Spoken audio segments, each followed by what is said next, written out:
오늘부터 주어지는 시간까지 또는 지금 현 전염병 사태가 끝나기까지 이단의 교리, 특별히 신천지를 중심으로 한 이단 교리를 하나씩 새벽마다 준비해서 말씀을 전하려고 합니다.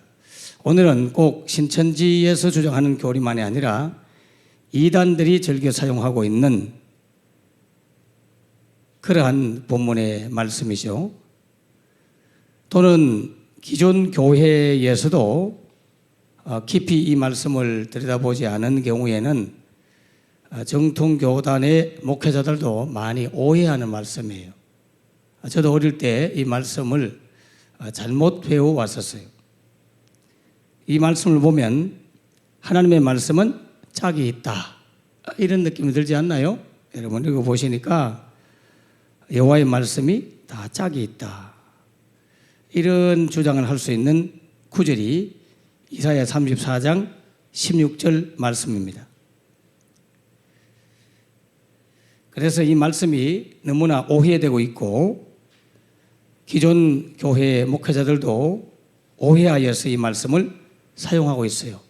이름만 되면 아는 유명한 이제 은퇴하신 참 존경하는 목사님도 새가족 성경공부라는 책에 이 말씀을 이렇게 오해하여서 잘못 기록해 온 것을 제가 보았고 제 서재에 그 책이 꽂혀 있습니다.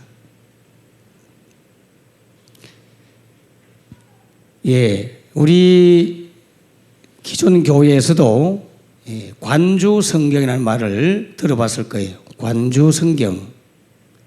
이 관주라는 말은 성경의 구절 중에 중요한 부분에 있는 그러한 말씀이 다른 본문에 있는 말씀과 연관되어 있을 때 그 성경 구절을 제시해 주고 있는 성경책이 관주 성경이라 그런 말이에요. 이 관자는 볼관자를 쓰는 건 아니에요. 갓을 쓴다는 갓자. 또는 그 장닭에 벼슬, 이렇게 닭이 있으면 머리 위에 벼슬이 이렇게 있잖아요. 그러니까 관주라는 말은, 주자는 말은 이제 해석한다, 주석한다 이런 뜻인데 덧붙여가지고 이렇게 닭이 이 벼슬이 덧붙여 있잖아요.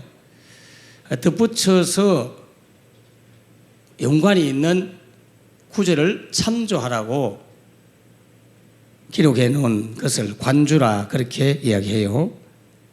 그리고 관주 성경을 우리도 사용하죠.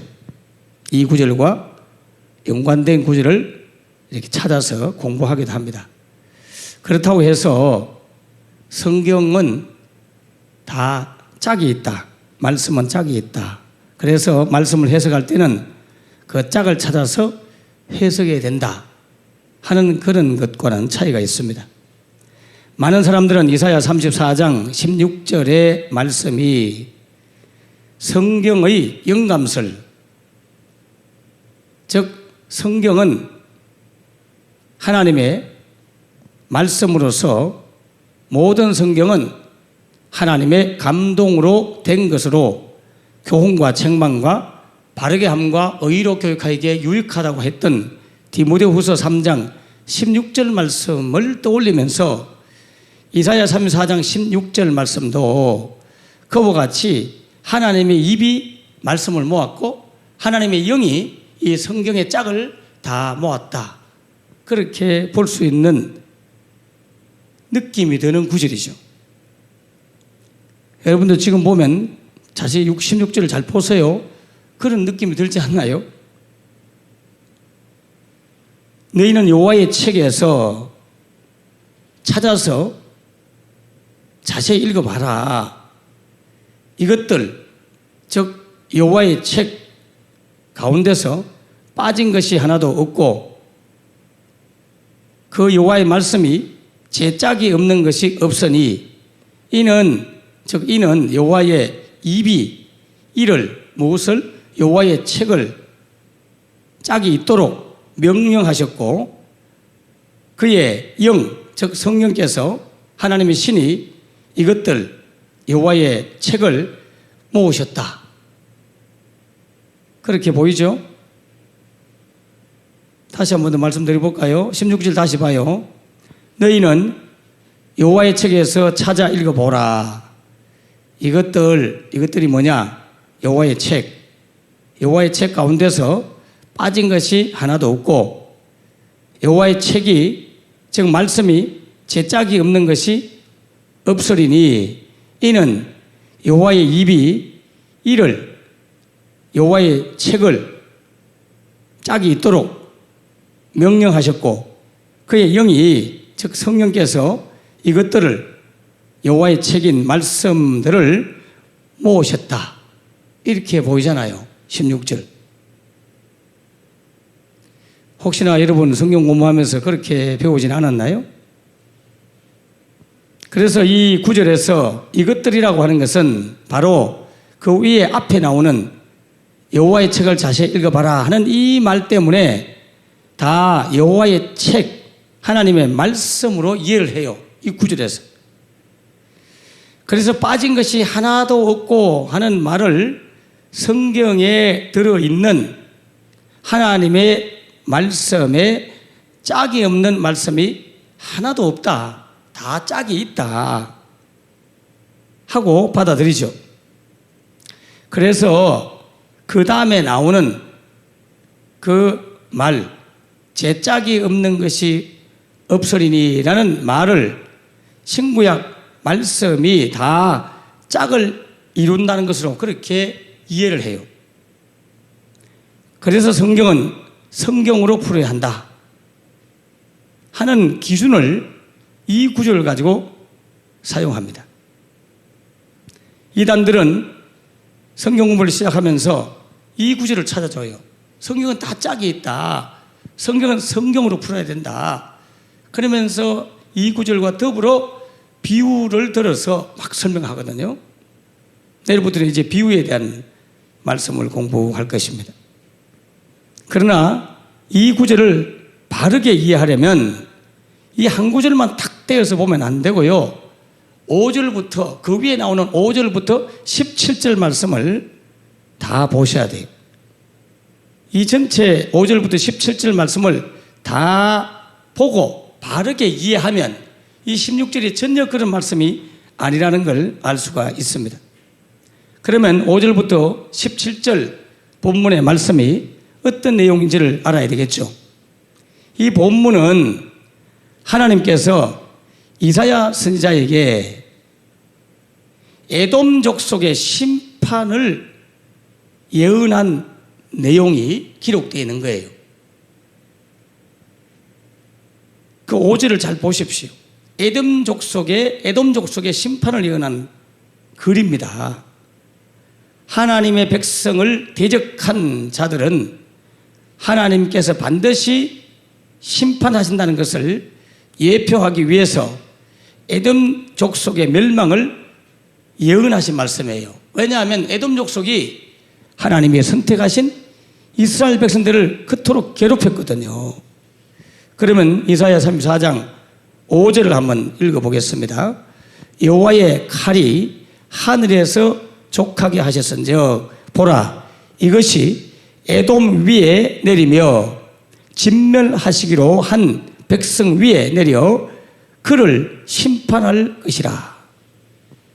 에돔 족속에 하나님의 심판을 예언하고 있는 거예요.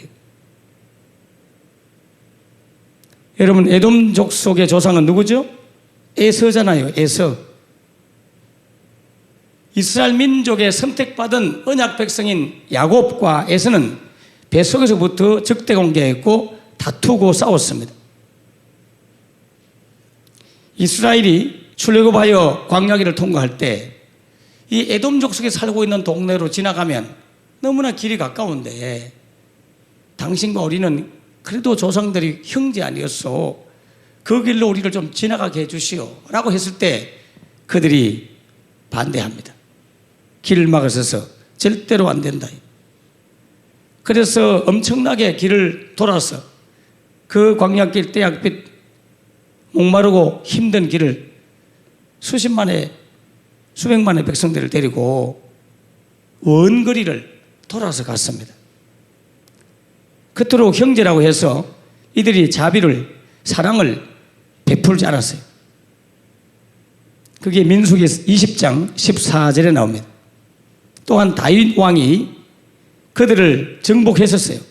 그러나 에돔은 여호람 왕 때 다시 이스라엘을 배반을 합니다.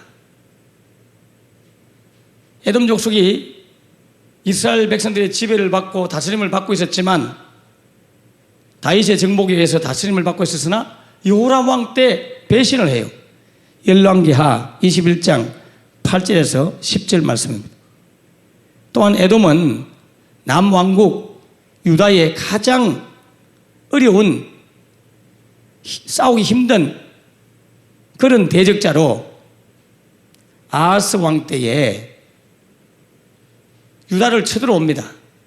열왕기하 28장 17절에 기록되어 있어요. 이스라엘에 대해서는 항상 한을 품고 있었던 민족이, 족속이, 유다가 바벨론 포로로 끌려갔을 때 이들은 박수치며 너무너무 기뻐해요. 이게 시편 137편 7절에 기록되고 있습니다. 자, 에서와 야곱의 싸움, 에돔 족속과 야곱의 후손인 이스라엘 족속들의 싸움은 그냥 단순한 육적인 싸움이 아니라 사실은 거대한 영적 싸움이죠. 에서와 야곱이 팥죽 한 그릇으로 장자의 명분을 사고, 그래서 갈등을 느끼고 에서가 야곱을 죽이려고 계획을 하는 것을 어머니가 듣고 야곱을 피신시키는 이야기를 잘 할 거예요. 물론 이 이야기에도 우리가 생각할 것은 야곱이 형을 속이고 또 아버지를 속이고 팥죽 한 그릇을 가지고 형의 장자의 명분을 샀을 뿐 아니라 아버지의 축복기도를 가로채서 뺏었다고 여러분 생각할 겁니다. 실제는 야곱이 그렇게 한 게 아니에요. 성경을 자세히 보면 야곱은 그렇게 기도를 하고 싶어 하지 않았어요. 어머니가 그렇게 시켰다고요. 어머니가 시킬 때 야곱이 말합니다. 어머니, 그렇게 하다가 아버지한테 들키면 나 맞아 죽습니다. 저 못합니다. 어머니가 말하죠. 너는 내 말대로 해. 그냥 내 시키는 대로 해. 그러면서 별미를 준비하여서 형의 옷을 입혀가지고 시력이 나쁜 아버지 앞에, 이삭 앞에 강제로 밀어 넣었어요. 우리는 무조건 야곱을 욕을 하죠. 그 편견을 갖고 보기 때문에 그런 거예요. 성경을 자세히 보면 절대로 야곱이 그렇게 하고 싶어 하지 않았어요. 어머니의 등살에 또는 어머니의 육신적 열심 때문에 그렇게 된 것이죠. 어머니는 뱃속에 두 아이를 잉태했을 때 하나님이 이미 큰 자가 작은 자를 섬길 것이다 하고 정해놓은 어떻게 보면 운명을 예언을 해 주었어요.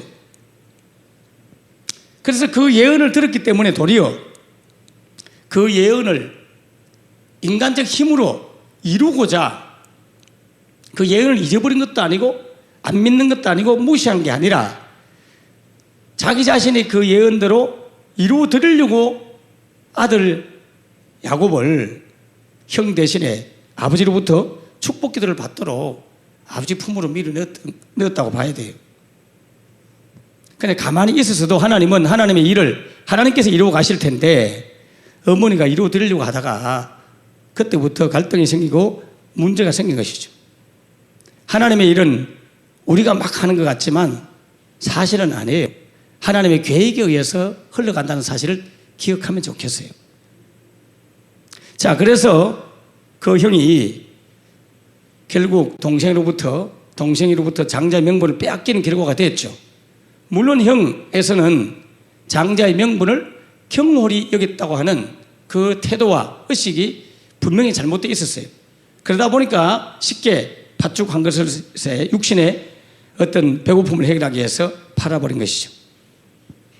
그러므로 그 장자의 명분은 그 집안 싸움이 아니라 집안의 가계의 무슨 재산을 상속받고 아버지 가문을 이어가는 그런 차원으로 끝나는 문제가 아니었어요. 왜냐하면 이 장자라고 하는 것은 하나님 나라의 아버지 하나님의 영원한 장자이신 예수 그리스도, 즉 장자라 말하는 다른 성경에 보면 맏아들이라고 되어 있거든요.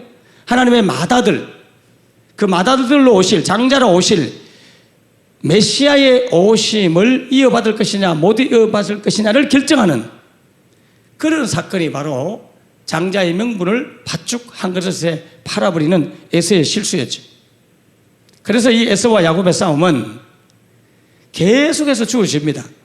그것이 언젠가 말씀했듯이 적나라하게 나타난 싸움의 현장이 기록되어 있는 성경이 뭐냐 하면 바로 에스더스입니다.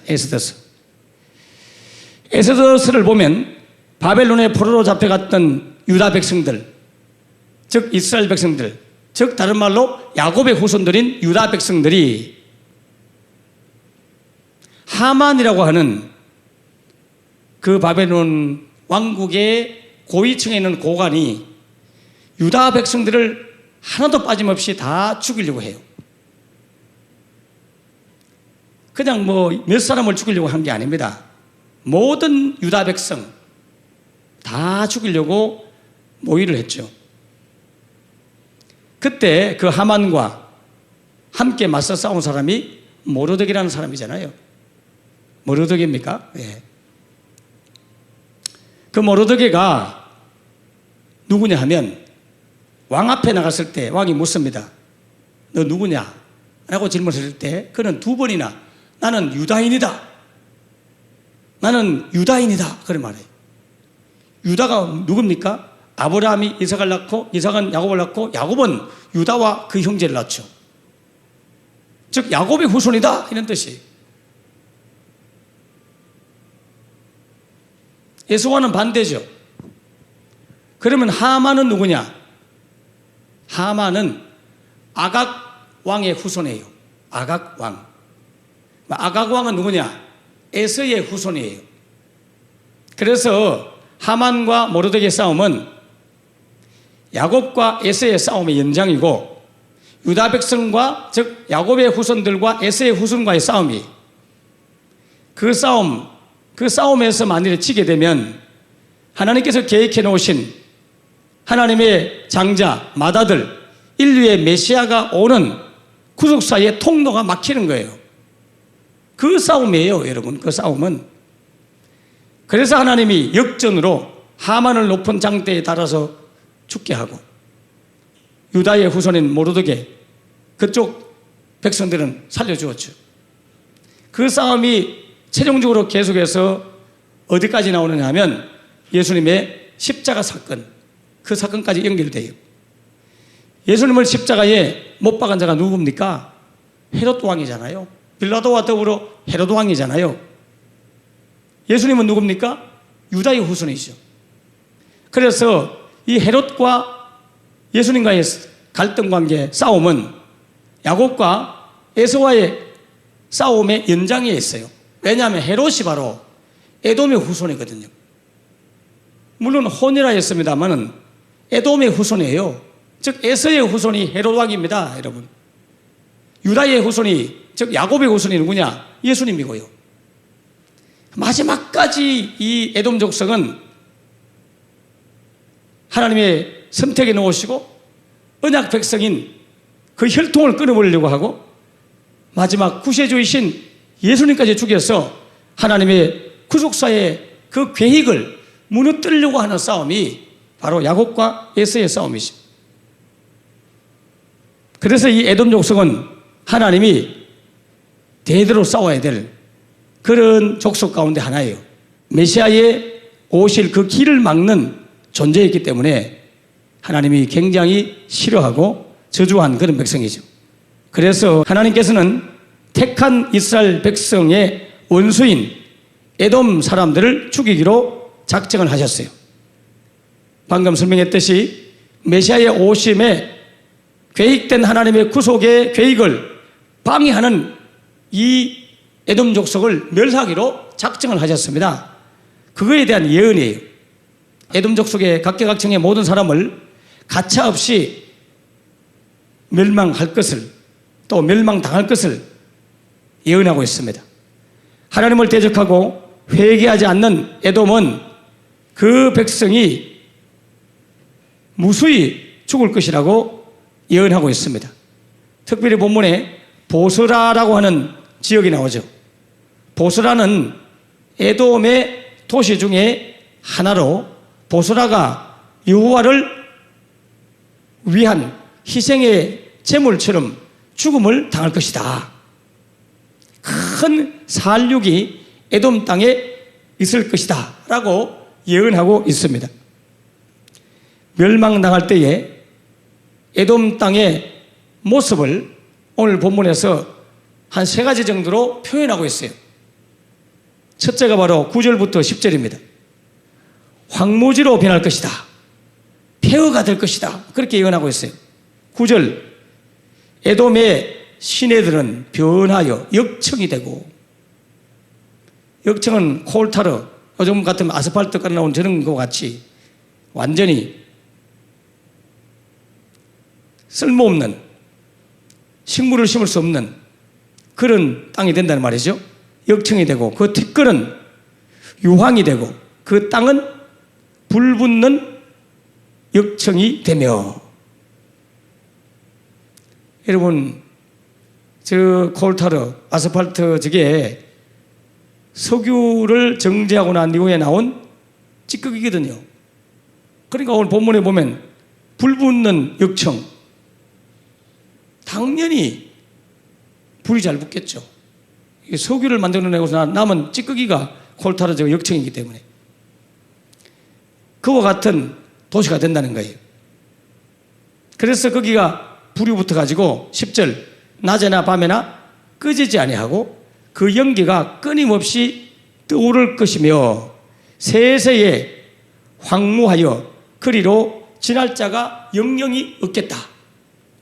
그렇게 예언하고 있습니다. 그 도시가 완전히 황폐하게 되고 불이 붙어서 연기가 계속해서 피어오르는 지옥 같은 곳으로 황폐하게 될 것이다. 이게 첫 번째 에돔에 대한 예언이죠. 둘째, 12절을 보시면 다시 에돔족 속의 나라를 재건할 수 있는, 국가를 다시 재건할 수 있는 그러한 지도자, 왕이라든지 방백, 신하들, 이런 고관 대작들이 전혀 없게 될 것이다. 이게 두 번째 예언이에요. 12절 말씀 보면 그들이 국가를 이어려고 하여서 귀인들을 부르되 아무도 없겠고 그 모든 방백도 없게 될 것이요 하고 예언하고 있습니다. 세 번째, 11절과 그리고 13절에서 15절까지를 보겠습니다. 에돔에는 이제 드디어 금수들이 와서, 즉 짐승들이 와서 살게 되는 장소가 될 것이다. 짐승들의 보금자리가 될 것이다. 그렇게 예언하고 있습니다.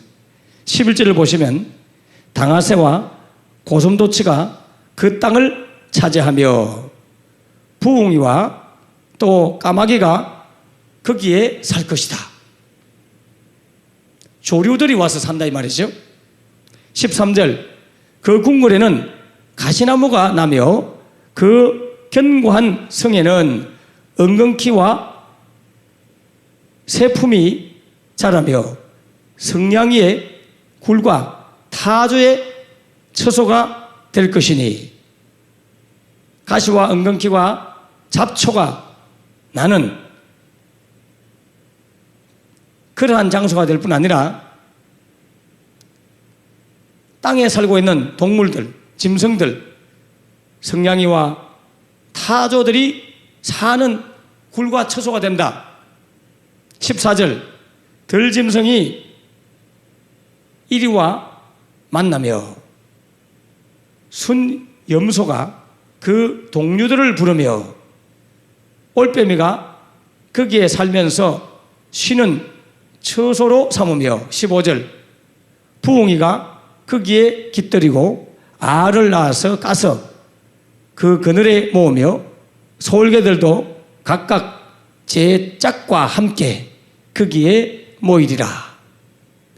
결국 이 장소는 많은 짐승들이 와서 살고 거기에 짐승 친구들과 또 그들의 짝들을 짝짓기를 하면서 암수, 암놈, 순놈, 암컷과 수컷이 함께 조류도 그렇고 짐승도 그렇고 이렇게 사는 황폐한 장소로 바뀌게 될 것을 예언하고 있습니다. 결국 이사야 선지자를 통해서 예언하고 있는 여호와의 말씀대로 이루어진다고 하시면서 위에서 언급한 이런 동물들이 반드시 에돔 땅을 점령할 것이고 이사야를 통해서 주신 이 여호와의 예언의 말씀, 예언의 책을 자세히 보면 이렇게 에돔이 멸망당하여 폐허가 되고 짐승들이 짝을 지어와서 사는 장소가 될 것을 예언하고 있습니다. 그러므로 현대 번역으로 이제 결론적으로 16절부터 17절을 읽어드릴 테니까 여러분은 성경을 보십시오. 이 번역을 현재 갖고 있는 개역 개정판이라든지 개역 한글판을 보면 그 구절만 딱 떼면 도저히 여러분이 눈에 보이지 않아요. 현대 성경, 쉬운 성경, 요즘 번역으로 쉽게 번역한 성경을 보면 바로 이해가 됩니다. 16절, 17절을 제가 읽어드리겠습니다. 주님의 책을, 하나님의 책을, 여호와의 책을 자세히 읽어보아라. 이 짐승들 가운데서 어느 것 하나 빠지는 것이 없겠고 하나도 그 짝이 없는 짐승은 없을 것이다. 주님께서 친히 입을 열어서 그렇게 되라고 명하셨고 주님의 영이 친히 그 짐승들을 모으셨기 때문이다. 16절이 그런 말이에요. 전혀 다르죠. 17절 주님께서는 친히 그 짐승들에게 땅을 나누어 주시고 손수 줄을 그어서 그렇게 나누어 주실 것이니 그 짐승들이 영원히 그 땅을 차지할 것이며 세세토록 거기에서 살 것이다. 그런 구절이에요. 그러므로 16절에 나오는 이것들이라고 하는 이것들은 영어 문장을 봐도 알 수 있고 히브리어 원문 문장을 봐도 이것들은 여호와의 말씀이 아니고 그 위로부터 내려온 이사야의 예언 안에 들어있는 짐승들의 짝, 짐승들을 말하고 있는 거예요. 여호와께서 예언해 놓은 이사야의 예언의 말씀을 자세히 살펴보면 그 예언해 놓은 내용 안에 조류와 짐승들이 그 에돔 땅에 짝을 지어서 무수히 많은 짐승들이 살게 될 것이다. 그걸 하나님이 명령하신 것이고 하나님의 입으로 그렇게 말씀하셔서 그 짐승들을 다 모아가지고 짝을 지어서 사는 그야말로 짐승들이 짝지어서 신혼여행 오는 장소로 만들어 볼 것이다. 그런 내용입니다. 절대로 이 구절은 하나님의 말씀이 짝이 있다. 하나님의 말씀을 하나님이 입으로 모으셨고 주의 영이 그 하나님의 말씀을 모았다는 말씀이 절대 아니에요. 짐승들을 모았단 말이에요. 그것들을 모았단 말이에요. 그 짐승들을 에돔 족속의 땅에.